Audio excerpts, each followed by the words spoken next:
2022 से पहले तक भारत और रूस के जो संबंध थे उस पर अमेरिका डिफेंस इक्विपमेंट पर चिढ़ा रहता था कि आप वहां से डिफेंस के इक्विपमेंट क्यों खरीद रहे हैं। जैसे 2008 में 18 में जब हम लोगों ने इनसे S-400 खरीदा था रूस वालों से, उस समय पर अमेरिका इस बात पर चिढ़ गया था कि $5.5 बिलियन का आप सामान खरीद लिए S-400, हमसे ही ले लेते, हम दे देते, आपको पेट्रियट सिस्टम दे देते, आप उसका यूज कर लेते।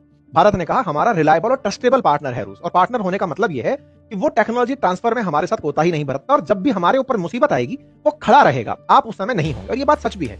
अमेरिका ने जो भी डिफेंस डील अब तक हमको दी है, जैसे P-8I हमारे पास पॉइजन इनका एक ड्रोन आया हुआ है, हमारे उसके अंदर सैटेलाइट सिस्टम, जो उसके अंदर रडार सिस्टम लगे हैं, मिसाइल सिस्टम लगे हैं, हम उन्हें अपडेट नहीं कर सकते। हम उनके लिए उनके ऊपर निर्भर हैं, अमेरिकियों के ऊपर। ऐसे ही ग्लोब मास्टर हमारे पास है, अगर ग्लोब मास्टर में कोई भी चेंज करना है तो अमेरिका से होकर आएगा। तो अमेरिका हुआ, यूरोपियन देश हुए, ये टेक्नोलॉजी ट्रांसफर को लेकर के बहुत ही वो रहते हैं कि भाई हम इसको नहीं ट्रांसफर करेंगे। वहीं दूसरी तरफ रूस जो है वो हमारे साथ में हमेशा टेक्नोलॉजी ट्रांसफर करता आया है। हम मिग को खुद से ही अपडेट करते हुए इतना टाइट कर दिए थे कि F-16 को पाकिस्तान के साथ जब लड़ाई हुई थी तब बता दिया था अभिनंदन ने। कहने का मतलब ये है कि भारत और रूस के बीच में विश्वास बहुत है एक दूसरे के ऊपर, और जो विश्वास है उसी के चलते उसने हमारे साथ ब्रह्मोस की टेक्नोलॉजी ट्रांसफर की थी, जो दुनिया के लिए इस समय सबसे फास्टेस्ट क्रूज में से एक मिसाइल बनी हुई है।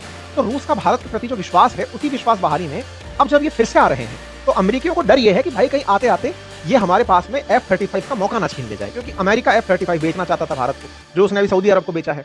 भारत को उसके स्थान पर सुखोई 57 देने की तैयारी कर रहा है रूस, कह रहा है कि इनसे बढ़िया हमारा फाइटर जेट है, सस्ते दामों पर देंगे, टेक्नोलॉजी ट्रांसफर करके और देंगे, ताकि तुम जब कुछ करना चाहो तो कर लेना।